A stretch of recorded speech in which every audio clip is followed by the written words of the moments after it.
moom moo ciy profito. J'imagine que loolu également monsieur le ministre dañ ci am taxawaay ba convention yooyu sunu garde forestier ak sunu force de l'ordre yi nga xam ni des fois dañuy dem dans le territoire gambien di intervenir lu jëm surtout la coupe de bois en Casamance ñooñu également ñu jox leen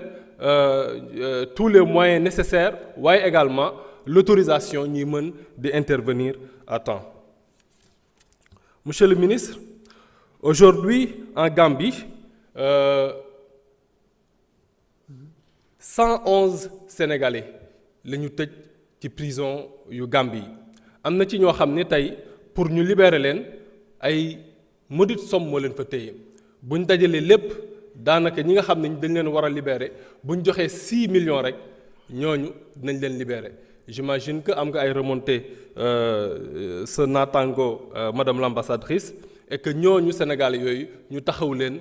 ci somme yu dérisoire yooyu nga xam ni bu ñu ko joxee tey ñu am seen liberté ñu taxaw leen ba ñu mën a dellu seen kër ñibbisi. Monsieur le ministre, le conseil présidentiel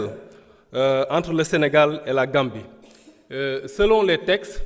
chaque 6 mois conseil présidentiel boobu dafa waroon rencontré wu depuis 2023 ce conseil-là ne s'est pas rencontré te conseil boobu li doon solo si mooy day taxawu ces accords et ces conventions-là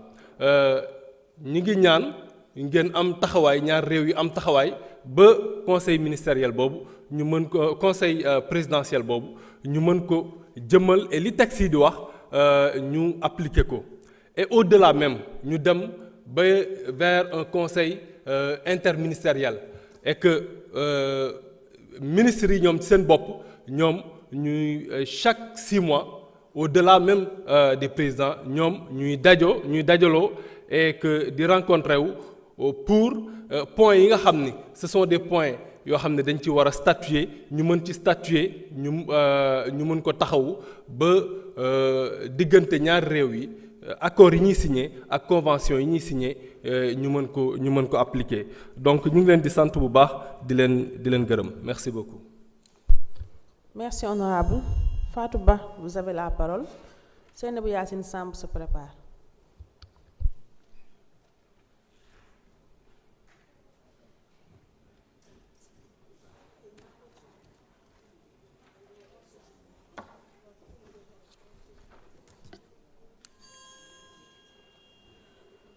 Auzu billahi mina shaytani rajim, bismillahi rahmani rahim.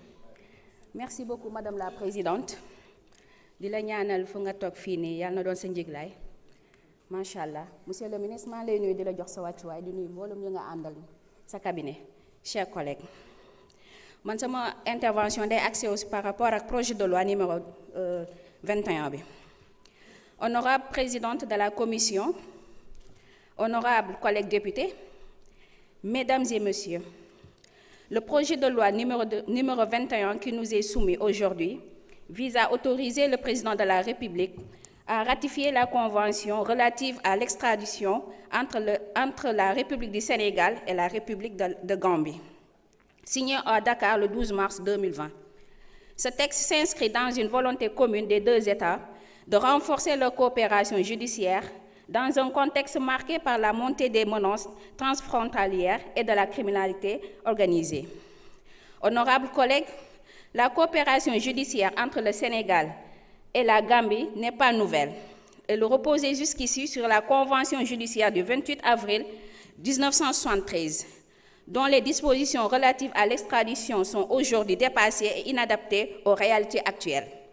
La Convention de 2020 vient donc abroger et remplacer ce cadre ancien par un instrument juridique moderne, plus clair et plus efficace. Cette nouvelle Convention poursuit ses objectifs essentiels.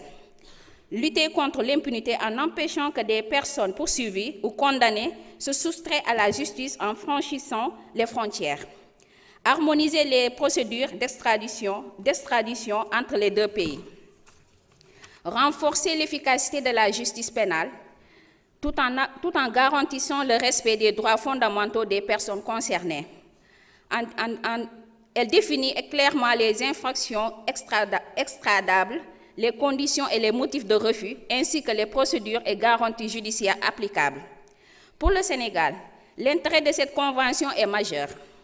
Elle contribue au renforcement de la sécurité nationale et régionale, consolide la crédibilité de notre système judiciaire et confirme l'engagement de notre pays en faveur d'une coopération judiciaire fondée sur la confiance, la légalité et la réciprocité. Honorables députés, conformément à notre Constitution, la ratification d'une telle convention internationale nécessite une autorisation législative. Le présent projet de loi répond pleinement à cette exigence et ne soulève aucune contrariété juridique et constitutionnelle. En conclusion, ce projet de loi constitue un outil juridique stratégique au service de la justice, de la sécurité et de la coopération entre les deux États frères. C'est pourquoi je vous invite à donner un avis favorable à l'adoption du projet de loi autorisant le président de la République à ratifier la convention relative à l'extradition entre la République du Sénégal et la République de Gambie. mbokk yi maa ngi leen di nuyu bandiraɓe sehlaaɓe mi salmini on. Monsieur le ministre mi salminima. Min noon mi waɗat axe intervention e Pulaar par rapport ɗum ko situation wonɗo supporter amen wonde Maroc. Monsieur le ministre, xam nañ ni bu baax Coupe d'Afrique bi dafa boole ay xol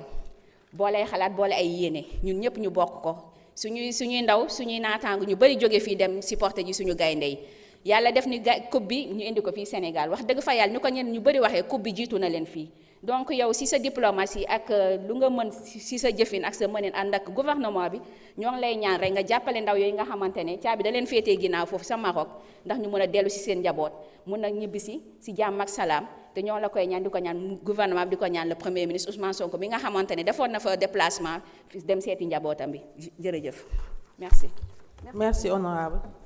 Seynabou Yacine Samb, vous avez la parole. Antia Dieng se prépare.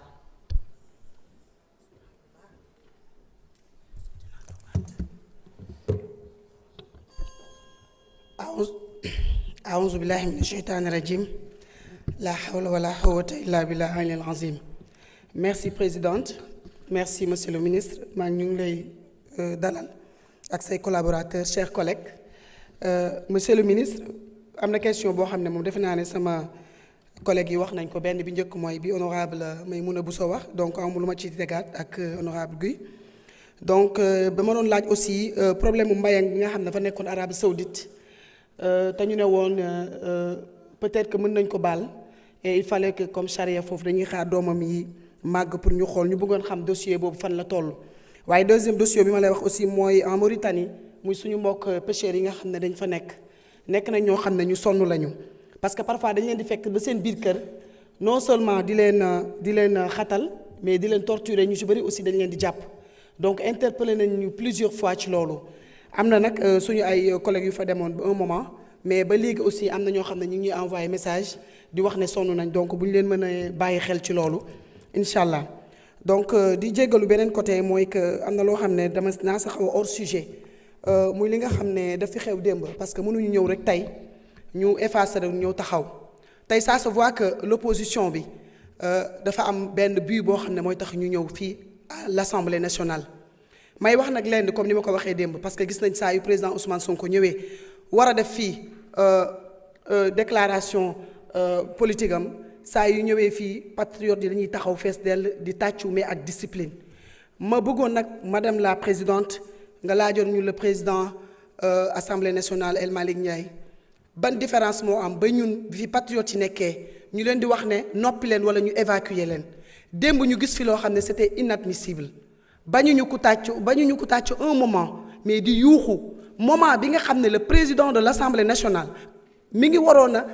clôture la séance bàyyiwuñ ko parce que ñu ngi toog di yuuxu ba kenn déggul pour quelle raison. Deuxième question bi may poser ban raison moo tax ñu bàyyi fi le restaurant c'est pour les honorables démb yi am na honorable yoo xam ne amuñu añ benn ñaar insécurité totale pour les députés on l'accepte pas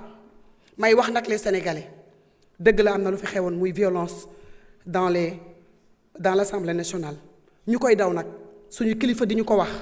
parce que fii lu nekk président Ousmane Sonko daj na ko fi lu nekk Guy Marius Sagna dégg nga Ismaïla Diallo ñun ñëpp ñu ne dañu bëgg a liggéey wan leen respect et considération waaye nag sama papa ji yàlla na ko yàlla yërëm Abdou Karim Samba da doon wax naan bul baax ba ñu jaawale la ak dof waaye bul maslaha ba ñu maasale la bëgg nañ jàmm nag lool waaye ñàkk ñu fayda may wax ne président de l'Assemblée nationale na jël ay dispositions yoo xam ne y a des choses yoo xam ne dootuñu ko accepter honorable fii taxaw na fii Awa Sonko ne benn collègue am lu tax ngay filmer et c'est interdit mu ngi ta saaga ko ndey dans l'hémicycle lépp ñuy daw yàgg naa fi wax nag ne Pastef day jëloo sàkket du jëloo sàkket face à face lay def dañu bëgg mu cesser parce que nag trop c'est trop te lu dul jàmm ko gën te dafa am loo xam ne dootuñu ko accepter beneen bi mooy bi ñuy torturer les comment dirais-je Palestine dama toog def sama drapeau Palestine le président de l'Assemblée nationale yónnee ne nañ dindi comment dirais-je le drapeau j'ai enlevé parce que man bugguma di violer li nga xam ne mooy texte parce que boo bañee kilifa da ngay bañ ñu lay teg chaque jour ci yoon mais nag na ci yëpp yam pourquoi ñu bàyyi fii démb Farba Ngom taxaw yor kaamil kenn dénoncé wu ko ma bëgg a yor fii micro sama vidéo ma joxe benn exemple ñu ne ma amoo droit def ko ma bàyyi démb mu indi kaamil kenn wax ko dara maintenant kaamil bi damay wax lii man kan moo ko waxoon.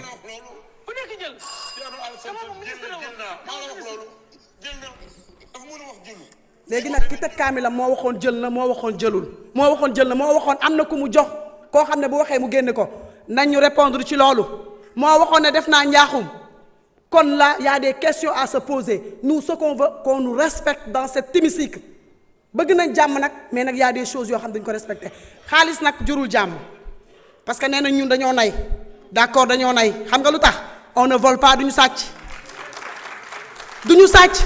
te duñu maye nag lu ñu amul dañuy ñaan assemblée nationale bi ñun en tant que honorable nañ ñu jox suñu cër bi ñu moom ndax nag ànd balaa muy neex mu ànd ci respect ànd ci dëgg man je ne compte pas di romb benn kenn du ma nuyonteeg moom gënalu ma mais nag nit lu ma fa ma balaa nga may yemale fenn li may wax balaa nga may tuuri ci mbalit mi ma jiitu la toog dafa am loo xam ne duñ ko nangu dañuy liggéey nañu respecté tey nag gis nañ démb li fi am ñun ñëpp noppi nañ ku nekk yaa ngi mer fii ku nekk waxul mais am na lu ko metti mais il faut que qu'on nous respecte une fois pour toutes président assemblée nationale yow laay